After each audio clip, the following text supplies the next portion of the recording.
Hey guys, BJ from Very Basic Bible here with my super grainy camera, but obviously I don't care because we're not here to watch the camera, but to study the Bible. And whenever I share screen, hey, it gets camera quality gets better there. Here we go. Bible, that was Proverbs 10. What was I looking at? Proverbs 6:17? I don't know. Who knows? Let's go find Ruth. We're going to start with Ruth. Here we go. 1 second, guys. All right. Waiting for that Ruth coming up. Let's read first chapter of Ruth. I'm going to read pretty fast. I'm going to try not to say anything. All right. Here we go. NASB. Okay. I'm going to read. Yeah, that's good. All right. God made our lungs also. Right. Yeah. Now it came about in the days when the judges governed that there was a famine in the land, and a man of Bethlehem in Judah went to reside in the land of Moab with his wife and his 2 sons. The name of the man was Elimelech, and the name of his wife Naomi, and the names of his 2 sons were Mahlon and Chilion, Ephrathites of Bethlehem in Judah. So they entered the land of Moab and remained there. Then Elimelech, Naomi's husband, died, and she was left with her 2 sons, and they took for themselves Moabite women as wives. The name of the one was Orpah, and the name of the other Ruth. They lived there about 10 years. Then both Mahlon and Chilion also died, and the woman was left without her 2 sons and her husband. Then she arose with her daughters-in-law to return from the land of Moab, because she had heard in the land of Moab that the Lord had visited his people by giving them food. So she departed from the place where she was, and her 2 daughters-in-law with her, and they went on the way to return to the land of Judah. But Naomi said to her 2 daughters-in-law, "Go, return each of you to your mother's house. May the Lord deal kindly with you, as you have dealt with the dead and with me. May the Lord grant that you may find a place of rest, each one of you in the house of her husband." Then she kissed them, and they raised their voices and wept. However, they said to her, and they raised their voices and wept. However, they said to her, "No, but we will return with you to your people." But Naomi said, "Return, my daughters. Why should you go with me? Do I still have sons in my womb that they may be your husbands? Return, my daughters, go, for I am too old to have a husband. If I said I have hope, if I already even have a husband tonight and give birth to sons, would you therefore wait until they were grown? Would you therefore refrain from marrying? No, my daughters, for it is much more bitter for me than for you, because the hand of the Lord has come out against me." And they raised their voices and wept again. And Orpah kissed her mother-in-law, but Ruth clung to her. Then she said, "Behold, your sister-in-law has gone back to her people and her gods. Return after your sister-in-law." But Ruth said, "Do not plead with me to leave you or to turn back from following you. For where you go, I will go, and where you sleep, I will sleep. Your people shall be my people, and your God my God. Where you die, I will die, and there I will be buried. May the Lord do so to me, and worse, if anything but death separates me from you." When she saw that she was determined to go with her, she stopped asking her about it. So they both went until they came to Bethlehem. And when they had come to Bethlehem, all the city was stirred because of them. And the women said, "Is this Naomi?" But she said to them, "Do not call me Naomi. Call me Mara, for the Almighty has dealt very bitterly with me. I went away full, but the Lord has brought me back empty. Why do you call me Naomi, since the Lord has testified against me, and the Almighty has afflicted me?" So Naomi returned, and with her Ruth the Moabitess, her daughter-in-law, who returned from the land of Moab. And they came to Bethlehem at the beginning of the barley harvest. Now Naomi had a relative of her husband, a man of great wealth of the family of Elimelech, whose name was Boaz. And Ruth the Moabite. Here, let's try something. 1 second. This is This is a wild hair. I mean, I'm searching for it. It's wild. It's hidden. I'm searching for a wild hair. Wild. No. Bible without chapters and verses online. Let's see. Shop Bible without. Okay, I don't want to shop. Why you need a Bible without? Okay, then give me one. Why you need a Bible without chapters and verses? I hope you help. How helpful were you? I don't know. World English Bible without chapters. Amazon. Man. About literal word. The literal word online designed to prove straight right. Each page color shareable. The raw King James. King James pretty old, so they've updated. They've gained more knowledge. They've gotten more ancient writings of the Bible. They've discovered more stuff about the Greek and the Hebrew language, more stuff about the history and the culture. And we don't speak in these and thous today. You know, Chinese people over in China, they don't have the King James version of the Bible. You know, they speak China. I mean, I'm sorry, they speak Chinese. So see, I just don't use the King James because it's use them more up to date. You know, I'm not saying the King James is bad. I'm not saying that. It has saved many of people and sanctified them, and God speaks to us through it. Yes. Okay. Where can I get any of you without chapters and verses from July 6, 2018? Online Bible without web, contact us. Not have our violin essay. Smooth reading for fun. Ray L. Cross. I found a couple of places online. Hey, let's see. Puritanboard.com. Does anybody know where I might be able? The Books of the Bible homepage. The only one I can find for my search. I've been looking because I can't find anything except that's created. Oh, hey, this dude, this guy, I have created an ESV version. Oh. Control F. I have found a couple places on the just the settings. Okay, yeah. Books of the Bible. The NIV Bible. This post was way back 2008, 10 years ago over. But read big, read together. What is this? Each of the four. Oh, I don't know. Okay. We won't worry about it. Suffice it to say, let's go to Ruth. Chapter 1. It's going to ask us, did you? Oh, okay. Right here. Verse 22. So Naomi returned, and with her Ruth the Moabite, her daughter-in-law, who returned from the land of Moab. They came to Bethlehem at the beginning of the barley harvest. Now Naomi had a relative of her husband, a man of great wealth, of the family of Elimelech, whose name was Boaz. All right, guys. Let's say, is that one? Okay. All right. Go back one previous chapter. All right. Chapters and verses were put in way later. You know, listened to a podcast with some smart people the other day. People like been to university and study this stuff for a living, and teach this stuff. Talked about sometime in the 15 or 1600s. It's like, what? Chapters and verses are put in. They were put in first chapters and later verses, and finally they changed the verse a little bit. Throughout the ages.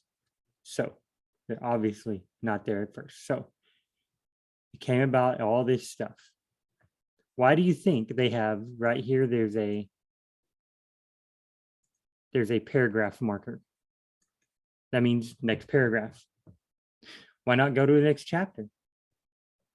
Whoever did the chapters and verses, they decided where the paragraph changes. Now, look at that. Right here, they've even got a subtitle, a chapter title. But it's not the new beginning of a new chapter. It's just is what it is, Look down here. The NET decided chapter 7 was a better place. Verse 7 was a better place. So if Today, they were like, let's make our Bible with our new chapters and verses. They would do it differently, you know. The NET would do it differently than the NIV and the NABRE and ESV, you know. They might put the verses in different places, you know. Ruth's loyalty. Look at that. NIV, in NASB, Naomi widowed. You go, there's a paragraph, you go all the way down, all the way down, all the way. And then finally they have, boop, you know, but none of these do. Oh, hey, look at that. There's a paragraph. NIV has a paragraph there. The other ones don't have a paragraph break. So, I mean, you know, it just depends on which Bible you're looking at.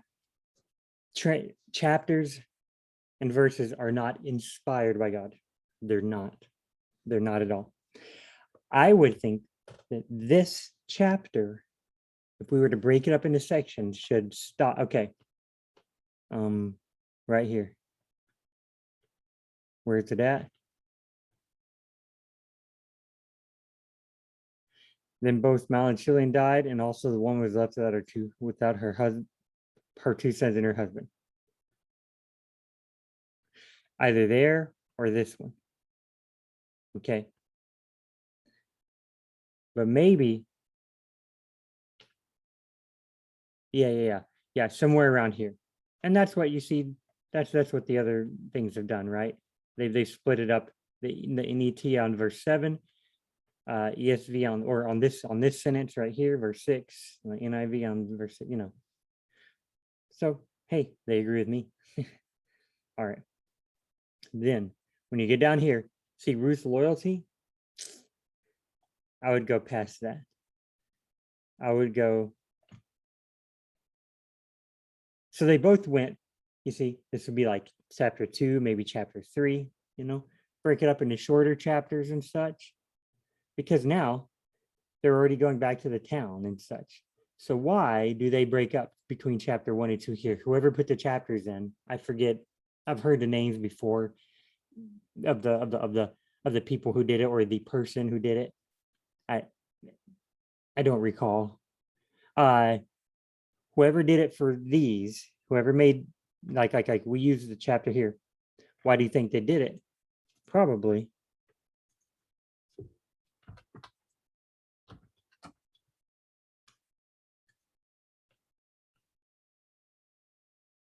what's going on?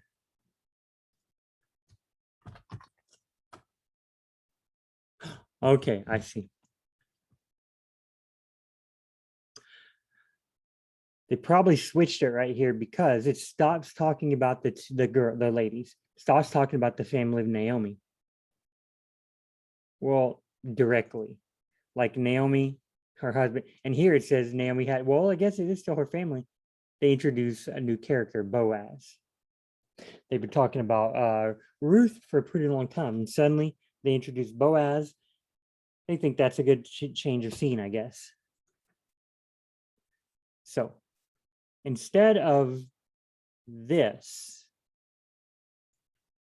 let's say this right here. That seems like a concluding statement. So they returned, because we know they returned. I mean, they'd already returned here. They're in the town. So she went to, both came to Bethlehem. Okay, they returned. We're told up here, when she stopped speaking to her, she was determined to go with her. So they both went on till they came to, you know. So this is a summing up. Okay. Returned with Ruth the Moabitess, her daughter-in-law. Okay.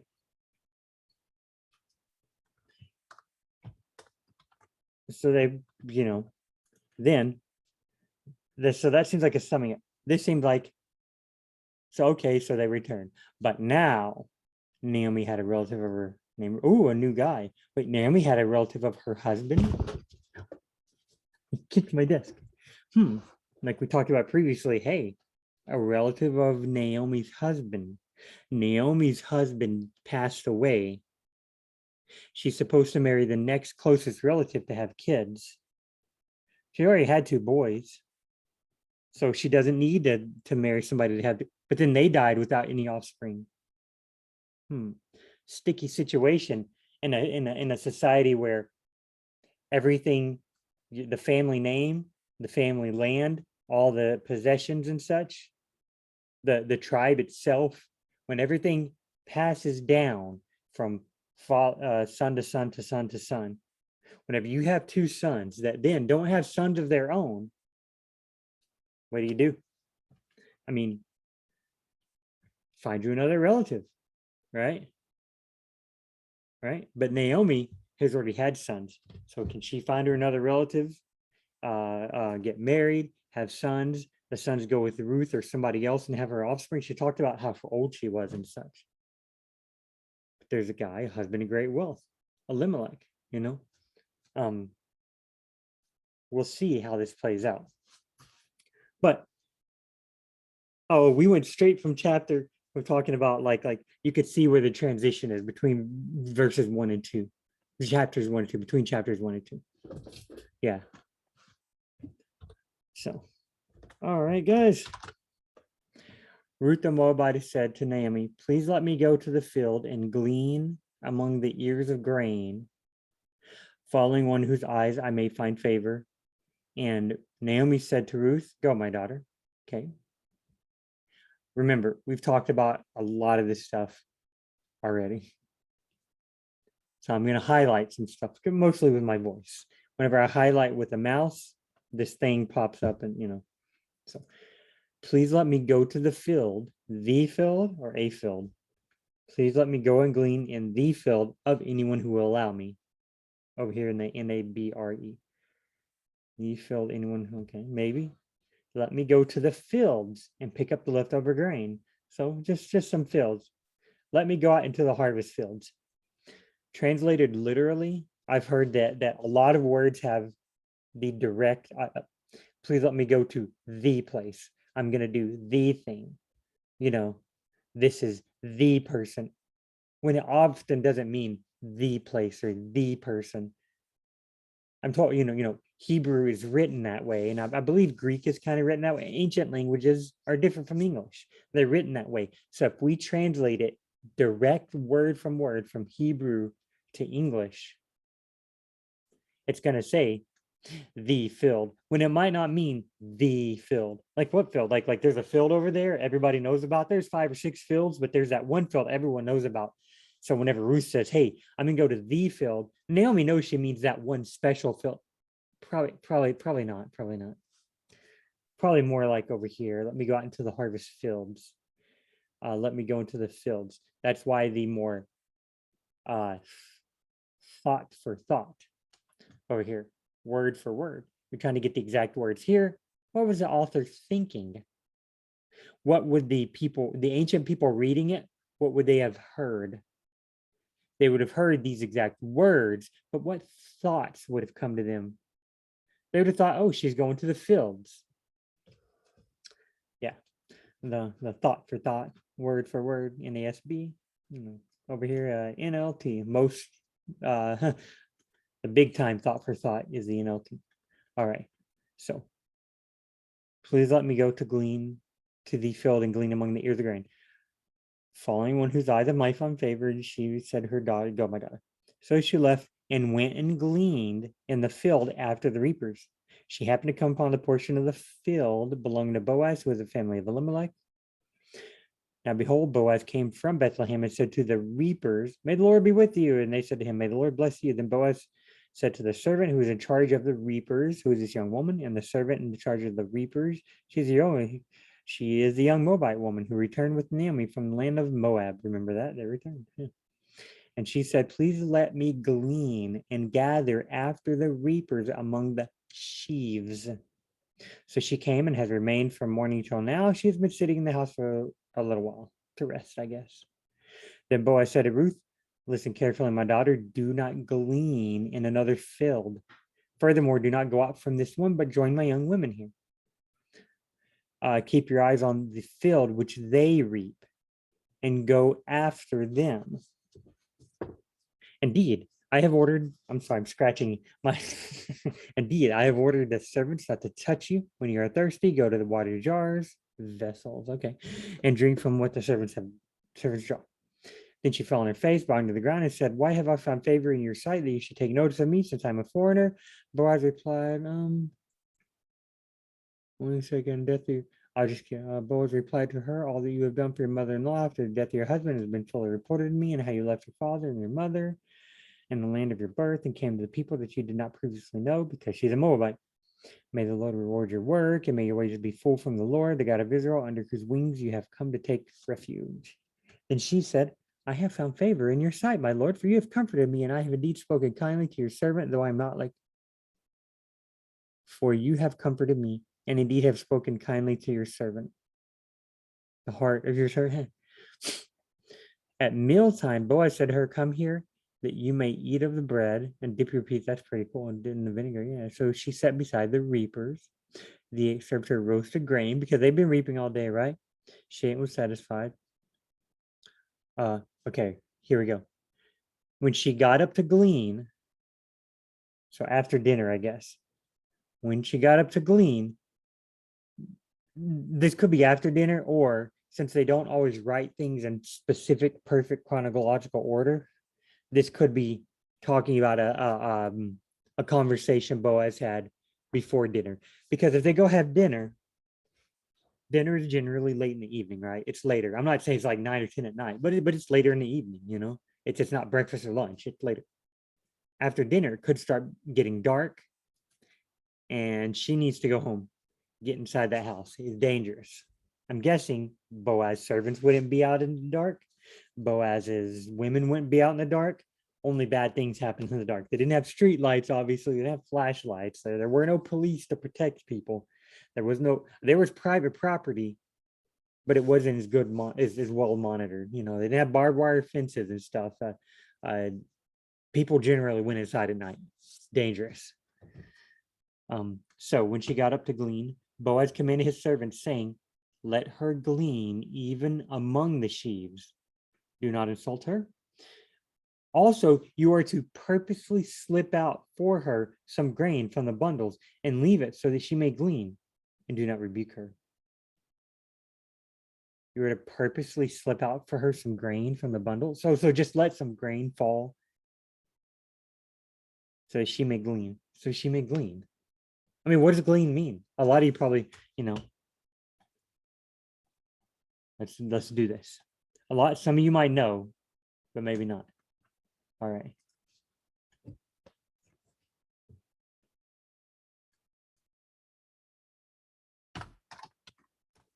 Glean.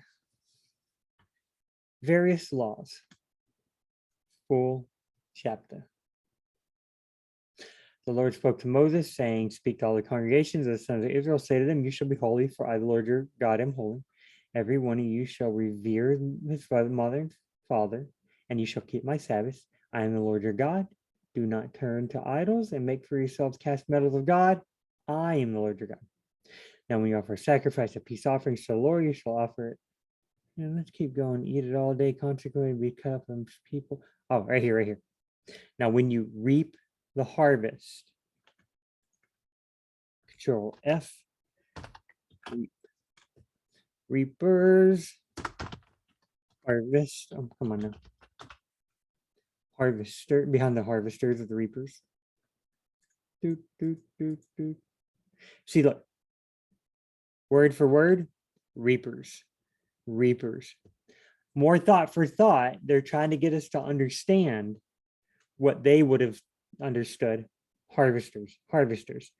Most modern people in America, in the West, they would be like reapers. I've kind of heard of that. Harvesters, okay, I kind of understand that more. The Bible translators therefore use harvesters instead of reapers. They think they're trying to help us. All right. Reapers.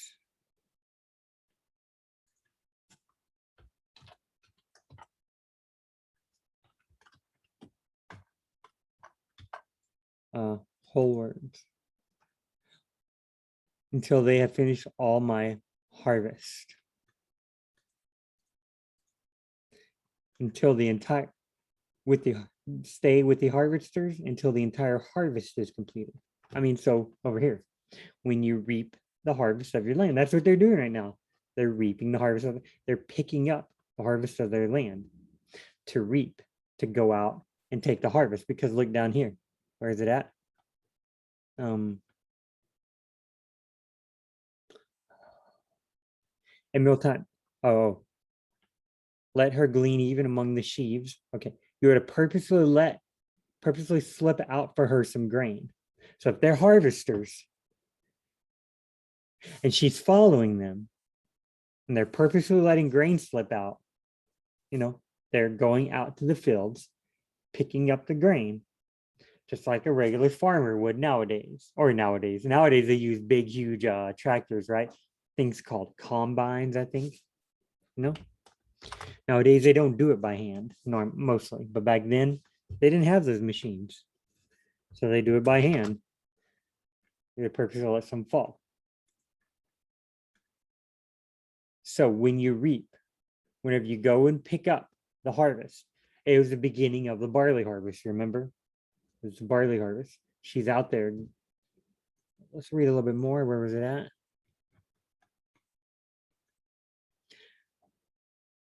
All right. And she picked it up. Oh.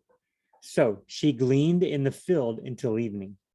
Then she beat out what she had gleaned, and it was about an ephah of barley. Over here, 26 quarts of barley.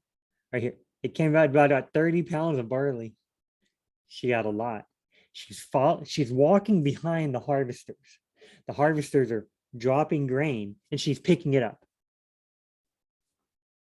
If I was walking along, if I was out picking up, I don't know, we had an apple orchard, picking up an apple orchard, and I dropped an apple, and a poor person or just anybody came behind me and grabbed it, I'd be like, dude, that's my apple.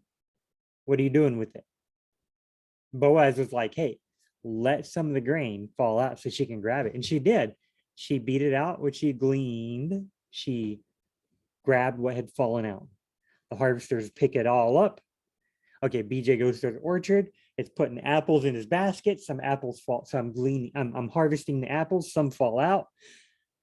This person behind me grabs the apple that fell out. They gleaned the apple. Let's say I dropped 3 apples. They gleaned 3 apples. So Ruth gleaned. What she gleaned was 30 pounds of wheat. That's a lot. I mean, I could carry 30 pounds probably, but that's wheat. 30 pounds of apples, that'd be easy. Wheat, little bitty stuff, right? I mean, pecans. Down here, lots of people down here where I'm from in Texas, they try to get pecans each year. They go and they'll pick them up from like their cow fields and just from random places, they'll just pick up pecans and, takes buckets and buckets and buckets to make 30 pounds. Imagine little bitty pieces of grain.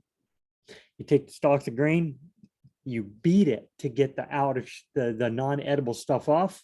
You got tiny little pieces of edible stuff. It's gonna be a lot. I mean, like the size of popcorn kernels before you pop them, I think. And she picked it up and went back into the city. Did she have a thing with wheels on it? Did she have a bag maybe she put it in? She had to carry it. This is a tough lady, She didn't have some people help her throw it in the back of her car. I mean, she got to carry this stuff. I mean, back in the city, how far was it to the city? I'm not sure. Maybe it wasn't all that far, but this is a lot of work she's doing. All right. Her mother-in-law saw what she had gleaned. She also took some out and gave her mother-in-law what she had left after she was satisfied. So I guess Ruth ate some more. So she had dinner. I guess maybe she did go out and glean up here. Come here that you may eat of the bread. So she did have some dinner. Maybe she went out and gleaned more. And now after she was sad, she needed some more to eat. She's hungry. She's been doing all that work. Her mother-in-law said, where did you glean today and where did you work? May he who took notice of you be blessed. Why? Oh, because she got to glean. Probably because she brought home 30 pounds of wheat, So, man, So she told her mother-in-law whom she had worked and said, the name of the man whom I worked with today is Boaz. Naomi said to her daughter-in-law, may he be blessed of the Lord who has not withdrawn his kindness from the living and from the dead. I think it means the Lord has not withdrawn his kindness. Let's see. May the Lord bless him, Naomi told her daughter-in-law. He is showing his kindness to us as well as to your dead husband. Okay. May the Lord bless him because he has not abandoned his kindness to the living or the dead. Probably may the Lord bless Boaz because Boaz has not abandoned kindness. All right. The Lord bless Boaz. The Lord or Boaz has not stopped showing his kindness to the living and the dead. Right here, NET, they sometimes change things big time to try to help us understand it. May Boaz be rewarded by the Lord because Boaz has shown loyalty to the living and the dead. All right. The man is a relative. He is one of our redeemers. Ruth the Moabite said, furthermore, he said, you are to stay close until they have finished all my harvest. Naomi is good daughter. You may go out. So others do not assault you. So she stayed in order to glean until the end of the barley harvest and the wheat harvest, because the barley would go first, the wheat would be second. They had an early harvest and a late harvest, to my knowledge. So, all right. Now, Leviticus, talking to the priests, but the priests, because the tribe of Levites, priests come from the tribe of Levites, Levite Icus. Yeah. So this is like for the priests to pay attention to, but this is also what the priests tell the people. Okay, like this: do not turn to idols or make for yourselves cast metal gods. Okay, priest, look, priest, we're telling you in your instruction manual called Leviticus, we're telling you, don't turn to idols or make God or cast metal for yourself. Oh, good, I'm not a priest, I can make a god and for myself out of cast metal. No, I don't think, like right up here.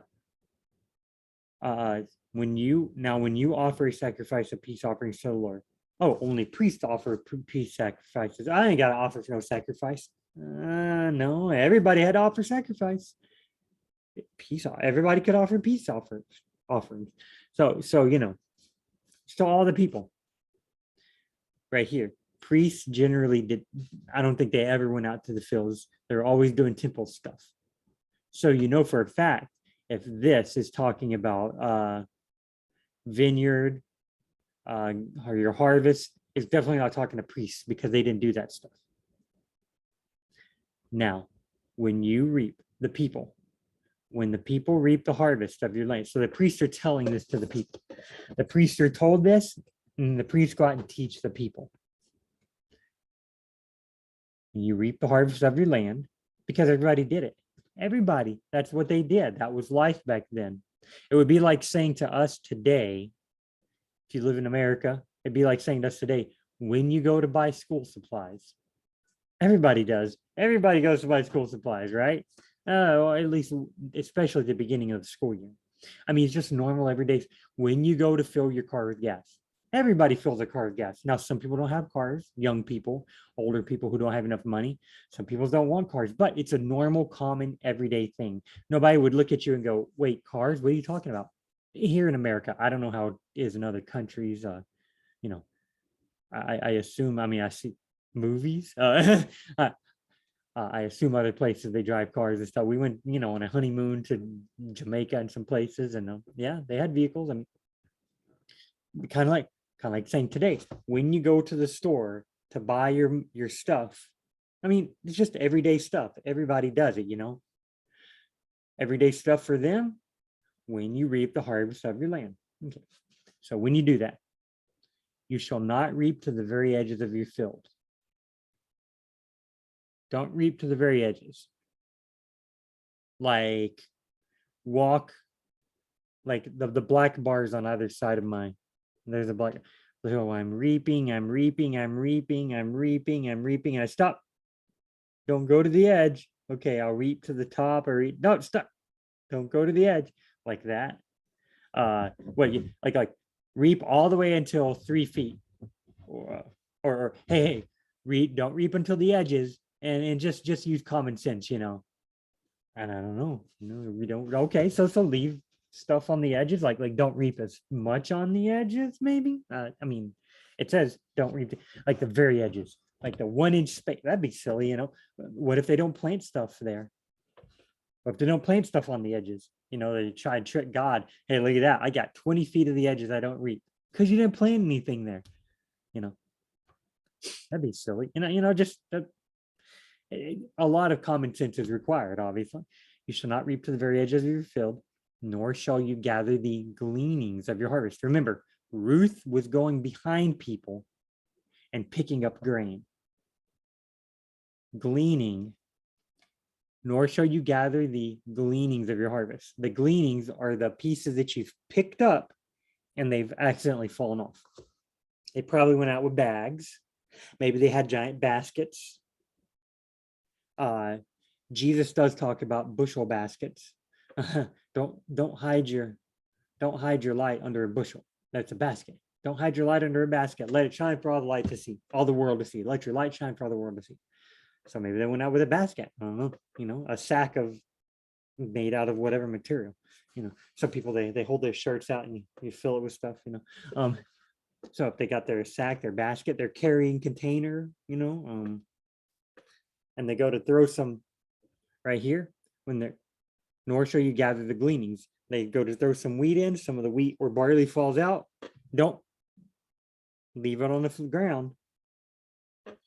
And in fact, over here, all that you have done, where is it at? Control F. Purpose. Okay. Also, you are to purposely slip some out from her, for her, some grain from the bundles and leave it so that she may glean. Do not rebuke her. So the gleanings are the pieces of wheat and barley that fall out. To glean is to pick those pieces up. Okay. So the gleanings are the picked pieces of vegetation that you then drop back onto the ground on accident. Those are the gleanings. To glean is then to grab those pieces. Okay. So leave someone, let some slip out on purpose. Okay. And pull out some heads of barley from the bundles and drop them on purpose for her. Let her pick them up and don't give her a hard time. Nor shall you gather the gleanings of your harvest. You shall not glean your vineyard. So they had lots of grapes. They had lots of vineyards with grapes and such. Let the grapes, whenever they fall, let the grapes stay there. Nor shall you gather the fallen grapes of your vineyard. Okay, so if you drop some grapes, let them stay there. The grapes that have fallen naturally on their own, let them stay there. Why? All this to say, you probably already read this, you probably already know this, but I just took a long time because I like this. This is fascinating to me. It's like, what is life like in the ancient world? Much different than life today. You shall leave them for the needy and for the stranger. I am the Lord your God. Okay. Why would Ruth go out and gather gleanings? She's needy. She's a stranger. She's a Moabite. Naomi, is she a stranger? Not really. No, she's not. But she did leave and then come back. I'm not saying because she left and came back, she's a stranger. I'm saying she left, her husband died, her sons died. She comes back, she probably comes back empty-handed. Probably was not much money and provisions to live off of, So you shall not oppress your neighbor nor rob him. The wages of a hired worker are not to remain with you all night until morning. Give him what he owes, what you owe him. Okay. You shall not do injustice and judgment. Yeah, Boaz is doing all of that. Okay. He's not oppressing his neighbor. He's saying, hey guys, don't rebuke her, don't insult her. The wages of a hired worker are not to remain with you all night until morning. Ruth is not a hired worker, but Boaz did say, hey, stay here and work. And then he said, hey, make sure she gets some stuff, purposely drop stuff out, right? You shall not hate your fellow countrymen in your heart. You may certainly rebuke your neighbor, but you are not to incur sin because of him. We won't worry about trying to explain all that and go through all that. You shall not take vengeance or hold any grudge against the sins of your people, but you shall love your neighbors yourself. I'm the Lord. Is Ruth the Moabitess one of his people? Your people? No, but he loves her anyway. Sounds like God. I I don't remember a time when I wasn't a gung-ho Christian. My earliest memories are of me being pretty serious about Jesus and God, but lots of people, I'm not saying there wasn't a time when I was not serious about God. So lots of people, though, are like, they didn't come until Christ until later in life. They were not his people. God loved them anyway. They are his people. God gave them stuff, even though they were not his people. I'm a Christian, but I'm definitely not a God. I'm not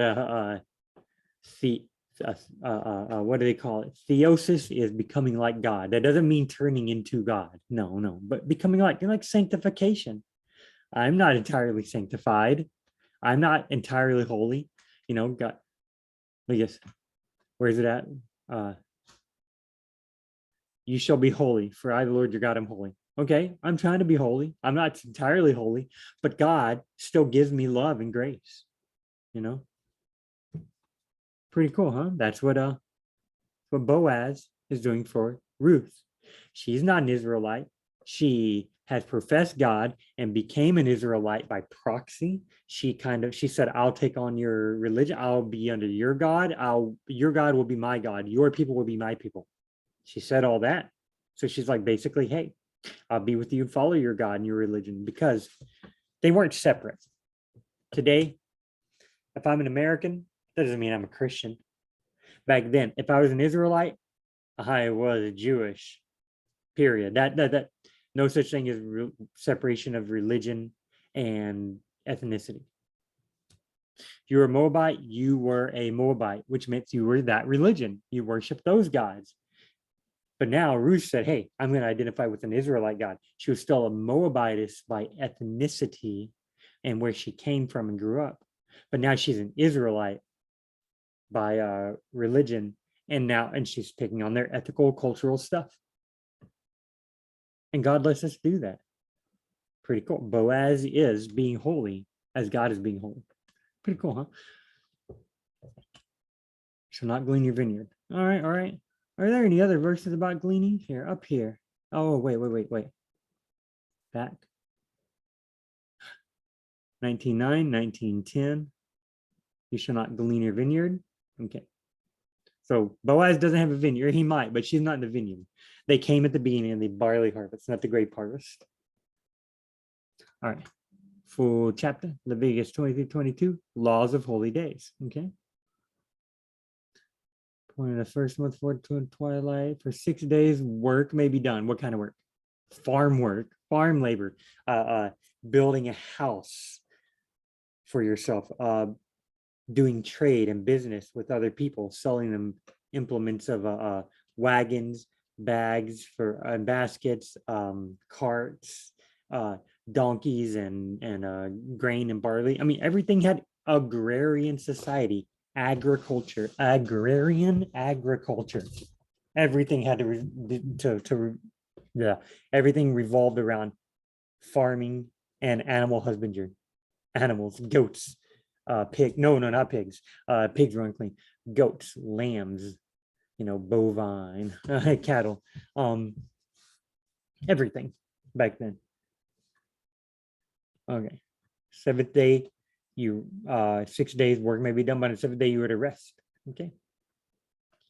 When you enter a land and you gather its harvest, then you shall bring in the sheaf of the sheaf. What's a sheaf? Sheaf is a large bundle of grain, a large bundle of there might be a sheaf of grapes, maybe, but I'm pretty sure that grain or barley, you could bring in a sheaf of corn because they're on tall stalks, it's tall, skinny stuff. You put it all together. Imagine a bunch of bamboo sticks and you put them all together. A sheaf of bamboo. They didn't have bamboo there, though. When you enter the land, which I'm going to give you, and you gather its harvest, then you shall bring in the sheaf of the first fruits. Why do they call it fruits when they're not fruit? It's a very generic first fruits. It's a very, okay. Wheat and barley, is it fruit? I'm not sure. I don't think so. They're grains. We think fruits and grains are different things. Sometimes you'll hear the meat of the fruit, huh? When you cut an apple open, the white stuff in the middle, that's the meat. I thought meat was muscles. I thought meat was on an animal. We use different names. We use the same word for different things. We've become used to only hearing meat as animal meat, but not fruit meat. Fruit meat, that even sounds weird. So here, we've become used to hearing fruit as apples, oranges, pears, bananas, kumquats, grapes, but not fruit as just vegetation, edible vegetation in general. The first of the first fruits, the first of the edible vegetation in general, the first of your barley, of your wheat, of your lentil, spelts. Those are other Bible fruits, Bible fruits that I can think of, Bible stuff you would harvest, All right. Bring in the sheaf of the first fruits of your harvest, the first of your harvest. Bring in a whole sheaf and give it to the priest. He shall wave the sheaf, picks up the sheaf, waves it, shakes it back and forth, pushes it forward. I've seen heave offering instead of a wave. What's to heave? You push something. So maybe he pushes it. So in other words, it's not a burnt offering. He does not burn it. He doesn't burn it up. He shall wave the sheaf before the Lord for you to be accepted. On the day after the Sabbath, the priest shall wave it for you to be accepted. Okay? You're giving it to God. God accepts you. Does he accept you anyway? Yes. Does he accept you when you do good works? Yes. It's pretty cool that way. God's like, at children's church, I'm like, hey, kids, I need you to do X, Y, and Z. But I love them anyway. And then when they do it, I love them. I mean, it's just, Boaz loved Ruth anyway. Then he was like, hey, come eat bread with me. He was accepting her. He was accepting her, and he was accepting her. It's kind of cool that way. God's that way. Here, let's find where we're at down here. Oh, wait. Shall bring in from your door 2 loaves of bread. Okay. After the 7th Sabbath, right? You shall count for yourselves from the day after the Sabbath, from the day when you brought in the sheaf of the wave offering. So, Sabbath. Shall be counted 7 complete Sabbaths. So like 7 weeks later. After you bring that sucker in, remember this is a feast. You bring in the first fruit. So they had a whole feast. They had a whole feast right here. These are the appointed times of the Lord, holy convocations, which you shall proclaim at the times that he appointed for them. The first month, on the 14th day of the month, at twilight, is the Lord's Passover, the Passover, a holy convocation, a specific day, a feast. All this stuff, the whole, offering the first fruits of your wheat harvest or your barley harvest, you give it to him, then you count 7 weeks. Right here, you shall count for yourself. 7 Sabbaths, 50 days, 2 loaves of bread, 1/10 of an ephah. They shall be of fine flour, baked with leaven of the first fruits to the Lord. And with this bread, you shall present 7 one-year-old lambs. So look at this. I talk about agrarian society. My cat's over here making noise. I'll pet him for a second. Yeah. Oh, that's a good boy, Barn. Yeah, my cat. It's a good boy. Okay, back to this. Everything was agrarian. Even God's holy convocations related around the harvest time. Harvest is life, So right here, if it's the beginning of the barley harvest, they might just be in a feast, I guess they were, because here at the beginning of the month, you got the Passover. It doesn't tell us in Ruth that they're in the Passover, but it does tell us at the beginning of the barley harvest. I'll look that up a little bit, maybe we'll do that as just a regular Bible study thing. Okay, down here. When you reap the harvest of your land, moreover, so they're repeating themselves. Yes, they repeated themselves a lot. You shall not reap to the very edges of your field, nor gather the gleanings of your harvest.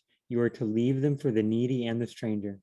I am the Lord your God. Why are they repeating this here? A, repetition is a key to learning. But B, they just talked about the feast, which is revolves around the harvest. And so God's like, hey guys, y'all are going to have a harvest. You're going to have 14 days to do this and that. You're going to give your first fruits of your wheat. You're going to count 7 days, and you're going to have another meal. You're going to, bread mixed with oil and such for the priest. You're going to give drink offerings and grain offerings. But don't forget, when you reap the harvest of your land that's related to this feast, when you reap the harvest of your land, don't reap to the very edge of your field, nor gather the grain of your harvest you to leave them for the needy and the stranger. That's what Ruth is doing over here. She's gleaning.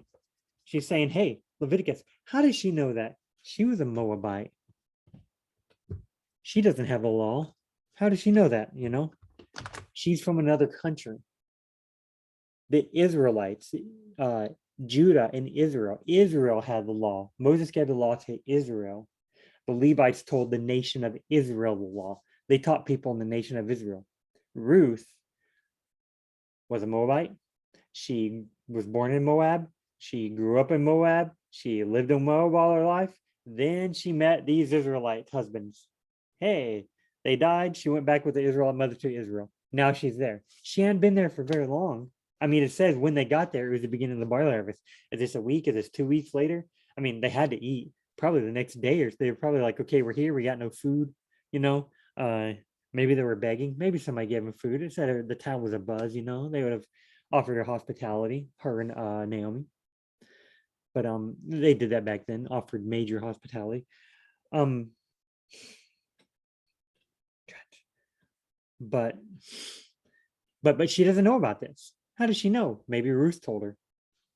That's my guess. I'm guessing her husband and Ruth told her, hey, there's this thing we do.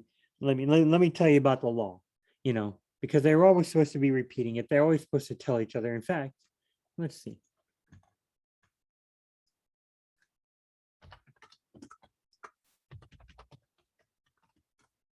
Let's see if this works. Tracks. Doorposts. Okay, there's the blood on the doorpost. That's what I figured would come up first. That's the Passover. The blood in the basin to the lintel and the doorpost. That's what I figured was first. Deuteronomy. Okay, right here. Full chapter. Now, Ruth is not Naomi's biological daughter, but she is a daughter-in-law. So they might have treated each other as if Ruth and Naomi might have had a relationship as if, Ruth, I'm your daughter. I mean, Naomi, I'm your daughter. And Naomi, Ruth, you are my daughter. Naomi, you're my mother. Ruth, you're my daughter. And Ruth, I'm going to teach you the law because why? Now, this is a commandment, the statutes and the judgments which the Lord your God has commanded me to teach you, me being Moses, so that you may do them in the land where you are going to take over possession of it. They're going to go take over Canaan, remember? So that you, your son, and your grandson will fear the Lord to keep all his statutes, his commands, which I command you all the days of your life, and that your days may be prolonged. Now, this is the commandment. Commanded me to teach you. He's fixing to teach him stuff.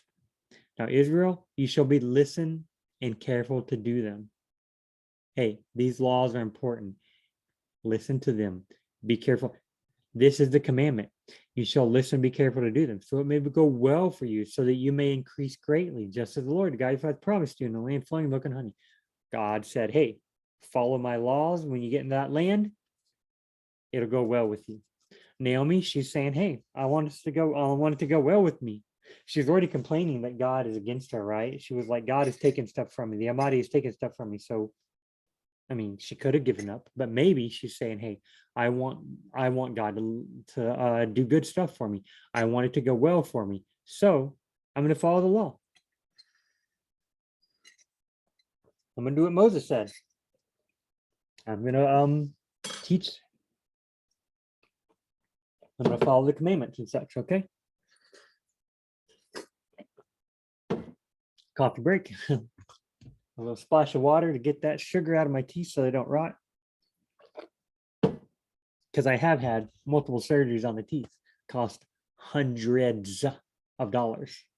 No fun to spend that much money because I'm too lazy to take care of my teeth. So I drink sugary coffee. I drink acidic type stuff that tears your teeth up, then rinse it out with water right away. Dennis said, my teeth are super clean. All right. So back to the Bible. Okay. Hear, O Israel, the Lord your God, the Lord is one. You shall love the Lord your God with all your heart and with all your soul, with all your strength. Yes. If you know anything about Jesus in the New Testament, what is the greatest commandment? Jesus said, Hear, O Israel, the Lord your God, the Lord is one. So, hey, Jesus isn't just making stuff up. He's not like the greatest commandment. Oh, love God with all your heart. He's quoting the Old Testament. Correct. Right here, right here. These words, which I, Moses, this is Moses talking. These words which I am commanding you today shall be on your heart, and you shall repeat them diligently to your sons. Now, Ruth was not Naomi's son, okay? These words which I am commanding you today. Now, this is the commandment, the statutes, the judgments. These words which I am commanding you today shall be in your heart. You shall repeat these commandments, statutes, judgments to your sons and your daughters. Okay. Ruth was not Naomi's son, obviously, but she was Naomi's daughter. So maybe they did this. Speak of them when you sit in your house, when you walk on the road, when you lie down, and when you get up. You shall also tie the commandments and the statutes and such, tie them as a sign to your hand, and they shall be as frontlets, phylacteries, on your forehead. Some Jews, they would tie boxes around their head, and they would take little scripture verses written on a little piece of paper. They drop in the boxes. Why? On your forehead. They have them on their hand. You shall tie them as a sign to your hand. They tie scripture verses to your hand. I mean, some Jews do that even to this day. Jesus said, the Pharisees make their phylacteries large. In other words, large. Imagine you see people walking around with like a ribbon or a rope and like a large container, maybe a cup, maybe it's round, maybe it's a basket. I don't know. Maybe they got a hat and it kind of hangs there. I'm sure they tied it. I'm sure I don't know. I mean, and then they put little scripture verses in them. You know, I'm guessing Naomi didn't do that. I'm guessing. I think what God means here is more figuratively. You shall repeat them diligently to your sons and daughters when you're sitting in your house. Oh, so when I'm standing in my house, I don't have to? Come on, look, quit being silly. Hey, I mean, if we're going to take this literally, when you sit, okay, then always sit. No, when you walk on the road, not when you're walking the grass, not when you're riding your donkey, only when you walk on the, wait, really? When you lie down and when you get up, not while you're laying down, not after you've gotten up. See, I mean, that's why I think you shall also tie them as a sign to your hand, as frontlets to your eyes and forehead. There's a thing, you know, the mark of the beast, quote unquote. They take it on their hand or their forehead. But then in the next chapter, after the mark of beast chapter, where it says hand or forehead, it says God marks people on their hand and their forehead for him. So hand and forehead, that's a mostly symbolic, I believe. Jesus talks about if your hand causes you to sin, cut it off. If your eye, which is on your forehead, or it's right below at least, causes you to sin, pluck it out. He's obviously saying sin is bad. Like, do everything you can to get rid of it. I mean, the hand and the forehead. It's obviously figurative. In other words, look at this. Verse 9, you shall also write them on the doorposts of your house and on your gates. You know, write these statutes. I mean, Moses, Deuteronomy is like 30 chapters of Moses giving commands. You're supposed to write all 30 chapters of Deuteronomy on a doorpost. You're supposed to wear it on your head. There was Leviticus also. Leviticus has 20 something chapters. Numbers has a lot of, I mean, so the Genesis has commands. Exodus has a bunch of commands. Leviticus, Numbers, Deuteronomy, they all got tons of commands. This will be a lot of stuff. Bibles, I don't have a Bible nearby. All my Bibles are over there. I'm looking over here. Bibles, you know, pretty thick. And like a lot of that is Genesis, Exodus, Leviticus, Number, Deuteronomy. If you're to put all that, I mean, I guess you could. Are you going to read it every time? What are you going to read? You're going to stop. I mean, that takes hours. I tried to read all of Genesis in one day. In a few hours, I got through Genesis 1 through 25. chapters 1 through chapter 25. I mean, what's the purpose of putting all that stuff on your doorpost? You're going to walk by your doorpost every single time and read all of it? Or no, as you walk by it, the words just kind of supernaturally wash over. I mean, really, it's being very figurative. In other words, okay, when you're walking, when you're laying down, they're going to be on your forehead and on your hand. You're going to even write them on the doorposts of your house and of your gates. In other words, keep these commands in front of you. Naomi, being a good Israelite, would be doing this stuff. She would be doing this stuff. And she would probably then, you shall repeat them diligently to your son. Naomi probably repeated it diligently to Ruth. Walking from Moab all the way around the lake or the Sea of Galilee or the Lake of Gennesaret, whatever it's called, all the way around, then going way south to Bethlehem. That's a long journey. They had a lot of time. They didn't have Game Boys. They didn't have smartphones. They didn't have writing utensils where they could write stuff. I mean, there's only so many. I guess they could go, hey, there's another tree. Hey, there's another tree. Hey, there's another. They weren't counting their steps. Like, oh, I made 10,689 steps today. What about you? Or my heart. No, they didn't do that stuff. This is what they did. They repeated the commandments of God. They loved them. That's what Israelites were supposed to do. Of course, a lot of Israelites, even if they did it, they made mistakes. They still did stuff wrong. But Naomi seems, we haven't heard anything bad about her except that she's very bitter against the Lord because the Lord did not give her babies. Did the Lord not give her babies? Well, the Lord is a giver and taker of life. He does give life. He does withhold life. Evidently, God didn't want Naomi to have kids. Naomi did not know that this was going to result in Boaz marrying Ruth. And then from Ruth comes Boaz comes King David. And from them comes Jesus. Hey, look at that. Naomi is part of salvation history. But she doesn't know that in her little grand scheme. She doesn't know her little piece in the grand scheme of things. You're putting together Legos. One Lego is like, I don't like this. I don't like being over here. And then once you're done, you got a huge building. If that one little Lego could look at that huge building and go, dude, that's pretty awesome. Naomi's just one little Lego in the greater scheme of salvation. She thinks God is against her whenever really God is doing a great work through her. Pretty cool that way. Naomi here is probably, back to the text here, Naomi has probably taught this to Ruth. That's probably why Ruth knows she can go and glean behind the people. She's taught her a lot of this stuff. That's my guess. They probably got back into town and they're probably like, hey, we're going to need food. And Ruth is like, how do we get food? I guess I could go out in the field and like try and pick stuff. And Naomi's like, hey, there's laws we have. Here's what you can do. You can go out and glean. And Ruth is like, oh, really? Yeah. I mean, it doesn't tell us this conversation. We're probably supposed to assume that that's what happened because of what I just read from Deuteronomy, and Leviticus. They had the law of gleaning, and they had the laws saying, listen to all the laws and repeat them to each other. So that's my guess. All right, guys, how long have I been talking? 1 hour and 3 minutes. I think that's pretty good. Next time, we'll probably get down. We've read this over and over again. The whole thing we've read several times, all this stuff here. We'll probably get down verse 20 to the end, we'll see what happens. All right.